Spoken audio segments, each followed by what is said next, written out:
सिख धर्म के एक आचार्य हरगोविंद सिंह जी महाराज हो गए। हरगोविंद सिंह जी महाराज की अध्यक्षता में जब सत्संग यज्ञ अमृतसर के गुरुद्वारा में आरंभ होता था,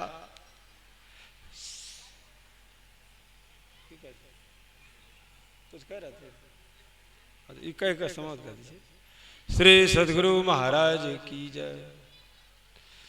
हरगोविंद सिंह जी महाराज की अध्यक्षता में जब सत्संग यज्ञ अमृतसर के गुरुद्वारा में आरंभ होता था, साल में 1 या 2 बार साकेत मंडी के राजा आया करते थे सत्संग सुनने के लिए।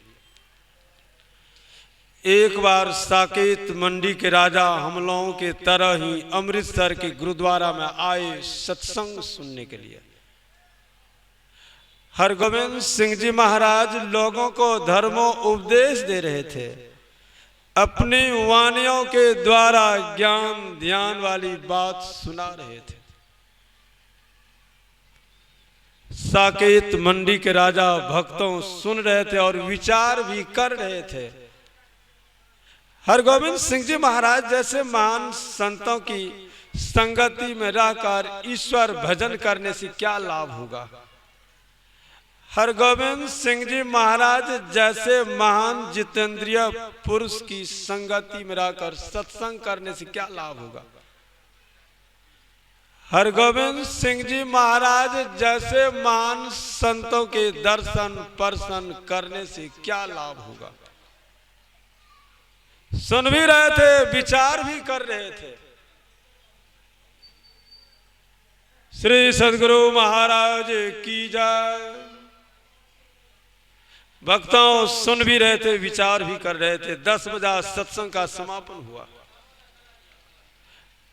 भंडारा पान करके अपने कमरे में साकेत मंडी के राजा आ गए। दिन भर साकेत मंडी के राजा के अंदर यही विचारधारा उठती रही। संध्या हुई तो वही विचारधारा पैदा होती रही। रात्रि आ गई, वही विचारधारा उनके अंदर उत्पन्न होती रही। भोजन करके जब विश्राम करने के लिए चले गए तो वही विचारधारा उनके अंदर पैदा होती रही। भोजन करके सोने के लिए गए तो वही विचारधारा बार बार उनके अंदर पैदा होने लग गई। हरगोविंद सिंह जी महाराज जैसे महान संतों का हमने आज दर्शन प्रसन्न किया, उनकी संगति में रहकर सत्संग किया और ईश्वर भजन किया। इससे मुझे क्या लाभ होगा, विचार कर रहे हैं। हम लोग लाभ लेने के लिए ही ना अपने अपने घर से चलकर इस सत्संग स्थल में आए हुए हैं। जहां जाते हैं लाभ के ख्याल से जाते हैं, शांति के ख्याल से जाते हैं हम लोग। ऐसी विचारधारा से जुड़कर साकेत मंडी के राजा सो गए। जो ही सोते हैं नींद आती है, वे स्वप्न देखने लग जाते हैं। उन्होंने स्वप्न में देखा हमारी मृत्यु हो गई। उन्होंने स्वप्न में देखा हमारी मृत्यु हो गई। साकेत मंडी के राजा स्वप्न में देख रहे हैं हमारी मृत्यु हो गई। मेरा पुनर्जन्म चंडाल के घर में हो गया, वहीं पर मेरा लालन पालन हुआ, मैं बड़ा हो गया, हमारी शादी हुई, मेरी धर्म पत्नी आ गई। हमने 4 लड़के को जन्म दिया, चारों लड़के का हमने लालन पालन किया। सभी लड़के बड़े हो गए, बारी बारी से सभी लड़कों की हमने शादी की। बहुत सी पोतियां हो गई, बहुत से पोते हो गए। इनके बाद ब्रह्ममुहूर्त का समय हुआ। 4 बजा उनकी अचानक नींद टूट गई। नींद टूट जाने पर स्वप्न का संसार खो जाता है। नींद टूट जाने पर स्वप्न का संसार खो जाता है। गोस्वामी जी ने कहा सपना होई भिखारी निरपय रंक नाग पति होए, जागे लाभ ना हानि कछु तिमी प्रपंच जिय जोई। स्वप्न में राजा भिखारी हो जाते हैं। जगने पर किसी भी प्रकार की हानि राजा की नहीं होती है। दरिद्र स्वप्न में इंद्र हो जाता है।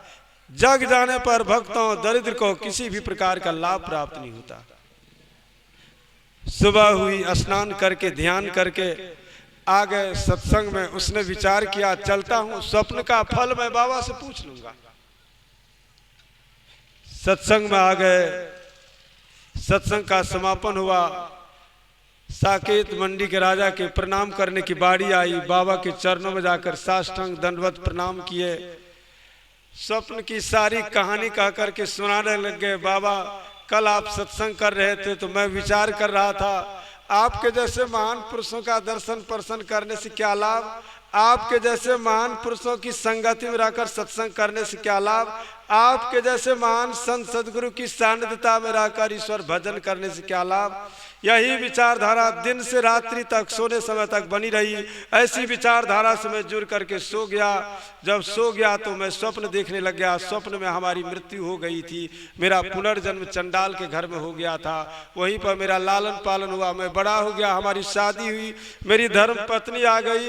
हमने 4 लड़के को जन्म दिया, चारों लड़के का लालन पालन किया, विवाह के योग हो गए। बारी बारी से सभी लड़कों की हमने शादी की और इनके बाद बहुत सी पोतियां हो गई, पोते हो गए।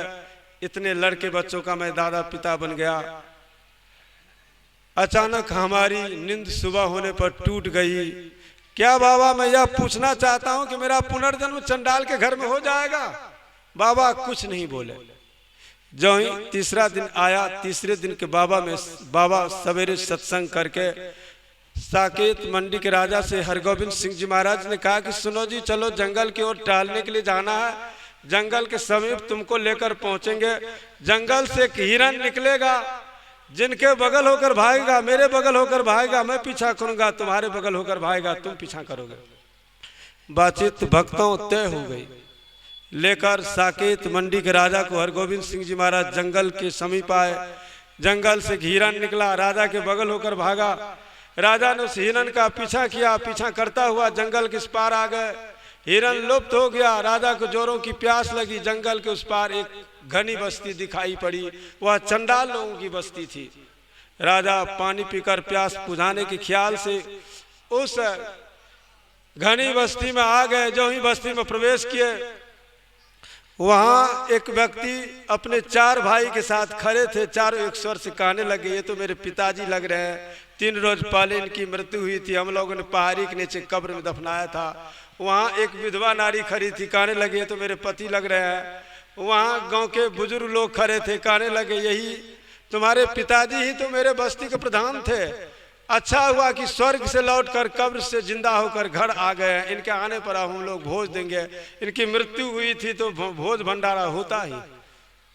कह रहे हैं, मन में विचार कर रहे हैं, स्वप्न में जैसा दृश्य मैंने देखा था, यही नारी हमारी धर्म पत्नी बनी थी। इस 4 लड़के को हमने जन्म दिया था। इसी लड़के बच्चे का हमने दादा बना था, पिता बना था।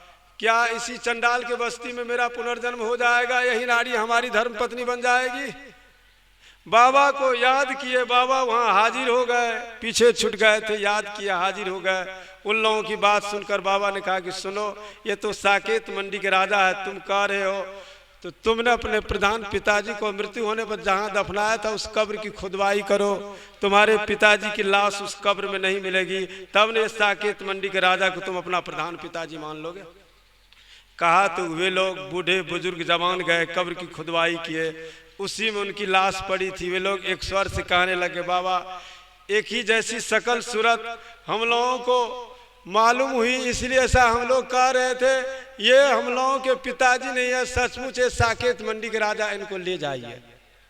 हरगोविंद सिंह जी महाराज उस साकेत मंडी के राजा को लेकर अमृतसर के गुरुद्वारा में और कहने लगे, है जी तुमने मुझसे प्रश्न किया था ना, महान संत सदगुरु का दर्शन पर्शन करने से क्या लाभ होता है, महान संतों की संगति में रहकर सत्संग करने से क्या लाभ होता है, महान संत सदगुरु की सानिध्यता में रहकर ईश्वर भजन करने से क्या लाभ होता है। भाई तुम्हारा पुनर्जन्म चंडाल के घर में होने वाला था, वहां तुम 90 वर्षों तक रहता। तुमने जो मेरी संगति में रहकर बैठ करके सत्संग किया है, हमारी सानिध्यता में रहकर ईश्वर भजन किया है, तुमने जो मेरा दर्शन पर्शन किया है, इस पुण्य के फल से तुमको 90 वर्षों का कर्म फल 1 घंटे में स्वप्न में भोगवा दिया। अब तुम्हारा पुनर्जन्म चंडाल के घर में नहीं होगा। अब की बार ये जो दरोगा है, हम तो कहते हैं अगले बार ये भारत के प्रधानमंत्री आईएएस कलेक्टर बन जाएंगे। इनके अंदर ऐसी सद्भावना, ऐसी इनके अंदर जो है धर्म के प्रति आस्था है। तो महान हृदय है इनका। इन्हीं शब्दों की सभा में विराम देता हूँ। श्री सद्गुरु महाराज की बोले प्रेम से श्री सद्गुरु महाराज की।